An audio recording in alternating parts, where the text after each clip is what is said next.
मेरा नाम इथन डेलाक्रॉइक्स है। मैं चार्ल्सटन, साउथ कैरोलिना में रहता हूँ। एक ऐसा शहर जहाँ सड़कें भी इतिहास से भरी हैं और हर पुरानी इमारत अपनी दीवारों में कोई न कोई राज छुपाए बैठी है। यहाँ की हवा में नमक, पुरानी लकड़ी और बीते जमाने की सड़ांध मिली हुई है। दिन में ये शहर सुंदर लगता है, लेकिन रात को ये किसी बुरे आदमी की तरह करवटें बदलता है, जैसे कोई स्मृति उसे सोने नहीं दे रही हो। पेशे से मैं एक आर्काइविस्ट हूँ। पुराने दस्तावेज, धूल भरी फाइलें, सदी पुरानी डायरियां और टूटे हुए रजिस्टर, यही मेरी दुनिया है। चार्ल्सटन हिस्टोरिकल आर्काइव्स की ऊपरी मंजिल पर एक छोटा सा कमरा है, जहां दिन का उजाला भी झिझकते हुए आता है। वहां अक्सर इतना सन्नाटा रहता है कि कभी कभी अपनी ही सांसों की आवाज डराने लगती है। लोग मजाक में कहते हैं कि मैं अतीत के भूतों के साथ रहता हूं, और मैं हंस देता हूं, क्योंकि मुझे लगता था कि भूत सिर्फ कागजों और कहानियों में होते हैं, असली जिंदगी में नहीं। लेकिन मैं गलत था। कुछ साल पहले मेरी जिंदगी से मेरी पत्नी क्लेयर चली गई, किसी बहस या हादसे की वजह से नहीं, बल्कि किसी और के लिए। जाते वक्त उसने बस इतना कहा था कि वह अब यहाँ सांस नहीं ले पा रही। उसके जाने के बाद हमारा घर पहले से बड़ा और कहीं ज्यादा खाली लगने लगा, और हमारे दो बेटे, 8 साल का एरिक और 6 साल का एंड्रू, मेरी पूरी दुनिया बन गए। मैंने खुद से वादा किया था कि मैं उन्हें कभी यह महसूस नहीं होने दूंगा कि उनकी मां नहीं है। इसलिए सुबह स्कूल छोड़ने से लेकर रात को होमवर्क करवाने और शनिवार को पैनकेक बनाने तक सब कुछ मैं ही करता था। लेकिन फिर भी कुछ चीजें थी जिन्हें मैं बदल नहीं सकता था, जैसे हमारा घर। हमारा घर चार्ल्सटन के पुराने हिस्से में था, 1830 के दशक का एक लकड़ी का घर, जिसे मैंने सस्ते में खरीदा था। ऊंची छतें, हर कदम पर चरमराती लकड़ी की सीढ़ियां और नमी के काले दागों से भरी दीवारें इसकी पहचान थी। और रियल एस्टेट एजेंट के "इस घर का इतिहास बहुत समृद्ध है" वाले वाक्य का मतलब मुझे बहुत देर से समझ आया। उस शाम सब कुछ सामान्य था। हल्की बारिश हो रही थी, खिड़कियों से पानी की बूंदें फिसल रही थी। एरिक अपने कमरे में ड्राइंग बना रहा था, एंड्रू फर्श पर खिलौनों से खेल रहा था, और मैं रोज की तरह किचन में डिनर बना रहा था। तभी ऊपर से किसी के चलने की आवाज आई। मैंने सोचा एरिक बाथरूम जा रहा होगा, लेकिन आवाज बच्चों जैसी नहीं थी। वह धीमी और भारी थी, जैसे कोई नंगे पांव लकड़ी पर बहुत संभल कर चल रहा हो। मैंने आवाज लगाई, एरिक। कोई जवाब नहीं आया। फिर वही आवाज सीढ़ियों के पास सुनाई दी और लकड़ी की सीढ़ियां हल्के से कराह उठी। मेरे हाथ अपने आप कांप गए। मैंने गैस बंद की और लिविंग रूम में झांका। दोनों बच्चे वहीं थे, और एरिक ने सिर उठाकर पूछा, डैड, कोई ऊपर चल रहा है क्या? उस पल मेरे भीतर कुछ टूट सा गया, क्योंकि जिस आवाज को मैंने सुना था, वो सिर्फ मैंने नहीं सुनी थी। और तभी ऊपर वाले कमरे से किसी चीज के गिरने की तेज आवाज आई, इतनी जोर से कि पूरा घर कांप उठा। मैंने घबराकर बच्चों को अपनी तरफ खींच लिया, और मेरी नजर सीढ़ियों पर जमी रह गई। और उसी पल मुझे पहली बार यह एहसास हुआ कि शायद मैं सिर्फ इतिहास के भूतों के साथ नहीं रह रहा था, बल्कि शायद इतिहास खुद मुझे देखने आ चुका था। मैं किचन में डिनर तैयार कर रहा था, और पैन में सब्जी की हल्की सी सिजलिंग आवाज गूंज रही थी, लेकिन मेरा ध्यान बार बार खिड़की की तरफ जा रहा था। बाहर बारिश थम चुकी थी, और बैकयार्ड में फैली गीली घास चांदनी में चमक रही थी। तभी मेरी नजर एंड्रू पर पड़ी, जो बाहर फुटबॉल खेल रहा था। पहली नजर में सब सामान्य लगा, लेकिन दूसरी ही नजर में मेरी सांस अटक गई, क्योंकि वह गेंद को जोर से लात मारता, और गेंद बिना किसी दीवार या ढलान से टकराए हवा में रुककर अपने आप वापस उसकी तरफ लौट आती। मैंने आंखें मली और खुद को समझाया कि शायद एरिक बाहर होगा। आखिर दोनों भाई अक्सर साथ खेलते थे। लेकिन उसी पल सीढ़ियों से किसी के उतरने की आवाज आए, और मैंने चौंक कर पलट कर देखा। एरिक नीचे आ रहा था, और उसके चेहरे पर वही मासूम थकान थी जो होमवर्क के बाद होती है। वह सीधे डाइनिंग टेबल पर बैठ गया, और मेरे हाथ से चम्मच गिरते गिरते बचा, क्योंकि अगर एरिक यहाँ था तो बाहर एंड्रू किसके साथ खेल रहा था। मैंने बिना सोचे खिड़की खोली और जोर से पुकारा, एंड्रू, अंदर आओ अभी। और वह बिना किसी झिझक के अंदर आ गया। उसके जूते और कपड़े गीले थे, जैसे कुछ भी अजीब न हुआ हो। मैंने दरवाजा बंद किया, खुद को शांत किया, और सामान्य दिखते हुए पूछा कि वह बाहर क्या कर रहा था। तो उसने सहज आवाज में कहा कि वह अपने दोस्त के साथ खेल रहा था। मैंने सख्त होकर पूछा, कौन दोस्त? बिना पूछे किसी को बुलाना मना है? तो उसने हैरानी से मेरी तरफ देखकर कहा, नहीं डैड, वो मेरा पेड़ वाला दोस्त है। और मेरे मुंह से अपने आप निकला, पेड़ वाला, जिस पर उसने सिर हिलाकर कहा कि उसे उड़ना बहुत पसंद है। एरिक चुपचाप सब सुन रहा था। कमरे में अजीब सी ठंड उतर आई थी, और मैंने खुद को समझाया कि यह बस बच्चों की कल्पना होगी, एक काल्पनिक दोस्त। उसका नाम क्या है? मैंने पूछा, तो एंड्रू ने बिना सोचे जवाब दिया, बाल्थाजार। ये नाम इतना भारी था कि 6 साल के बच्चे के मुंह से निकलता हुआ अजनबी लगा। जब मैंने पूछा कि वह कहाँ रहता है, तो उसने कंधे उचका दिए और कहा कि उसे नहीं पता, बस वह रोज खेलने आता है। फिर खिड़की की तरफ देखकर बोला, पेड़ से उड़कर। और मेरी नजर अपने आप बैकयार्ड के उस पुराने सूखे ओक के पेड़ पर चली गई, जिसकी मरोड़ी हुई डालियां मुझे घर खरीदते समय से ही अजीब लगती थी। मैंने धीमी आवाज में पूछा कि वे दोनों क्या खेलते हैं, तो एंड्रू मुस्कुराया और बोला कि हर तरह के गेम्स। लेकिन फिर उसकी मुस्कान फीकी पड़ गई और वह रुककर बोला कि जब बाल्थाजार हारता है तो वह गुस्सा हो जाता है, जिससे मेरे गले में कुछ अटक सा गया और मैंने कांपती आवाज में पूछा, गुस्सा कैसे?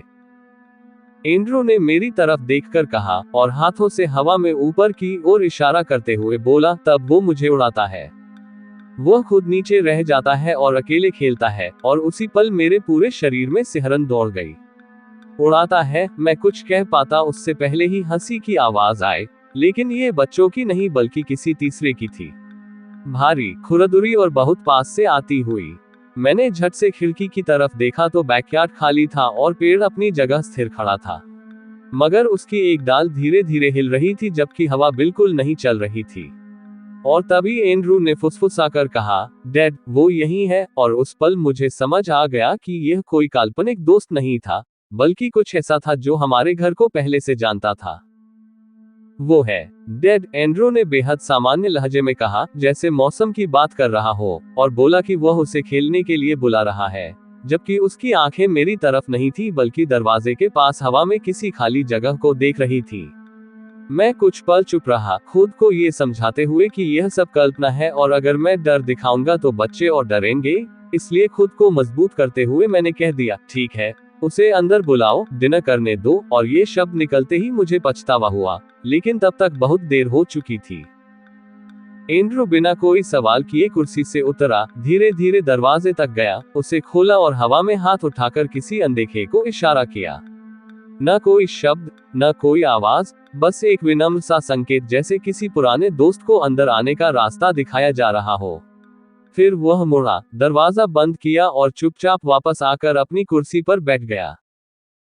मैंने अपनी नजर दरवाजे पर गड़ा दी, लेकिन वहां कुछ भी नहीं था, सिर्फ खाली लकड़ी का दरवाजा, न कोई साया, न कोई हलचल। तभी एंड्रू ने मेरी तरफ देखकर कहा, डैड, ऐसे मत देखो, वो आ चुका है। और मेरे शरीर में एक ठंडी लहर दौड़ गई। मैंने सख्ती दिखाने की कोशिश करते हुए कहा कि बस करो, यह मजाक ठीक नहीं है। लेकिन उसी पल एरिक हंसने लगा, पहले हल्की हंसी, फिर जोर से, और फिर उसकी हंसी बदलने लगी। अब वह बच्चे की नहीं बल्कि गहरी, गूंजती हुई थी, जैसे किसी खोखले कुएं के अंदर से आ रही हो। उसकी आवाज टूटने लगी और स्वर बिगड़ गया, जैसे कोई और उसके गले से बोलने की कोशिश कर रहा हो। मैंने चिल्लाकर उसे रोकना चाहा, लेकिन वह नहीं रुका। उसकी आंखें अब मेरी तरफ नहीं थी बल्कि छत की ओर जमी थी। तभी एंड्रू ने बेहद ठंडी आवाज में कहा, मैंने बोला था ना, एरिक के साथ मत खेलो, जिससे मेरे दिल की धड़कन बेकाबू हो गई। अचानक एरिक की हंसी रुक गई। एक पल के लिए पूरे घर में सन्नाटा छा गया। फिर वह धीरे धीरे मेरी तरफ मुड़ा। उसकी आंखें खुली थी, लेकिन उनमें एरिक नहीं था।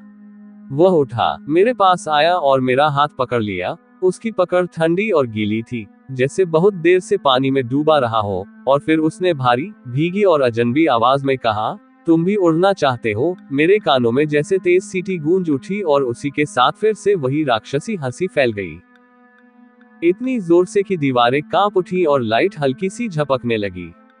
मैंने झटके से अपना हाथ छुड़ाया और अपने पैर अपने आप पीछे हट गए।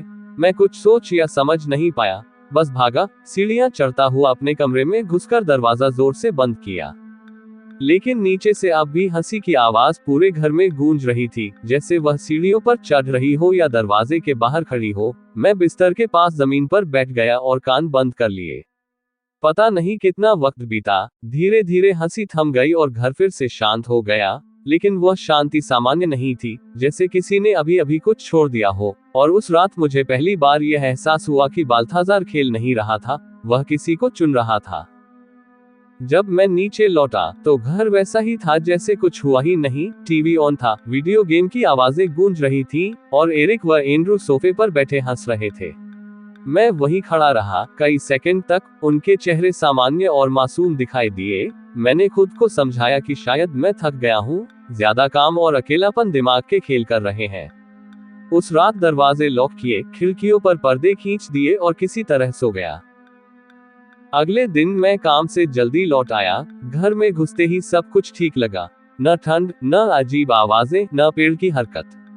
मैंने डिनर बनाया और जब बच्चे टेबल पर बैठे तो खुद को मजबूत करते हुए मैंने जानबूझकर सामान्य आवाज में पूछा, एरिक, कल रात क्या हुआ था? उसका चेहरा एकदम खाली हो गया और उसने सीधे जवाब में कहा, मुझे कुछ याद नहीं, जिससे मेरी रीढ़ में सिहरन दौड़ गई। और फिर एंड्रू ने कहा, बाल्थाजार हमारे साथ खाना खा रहा था।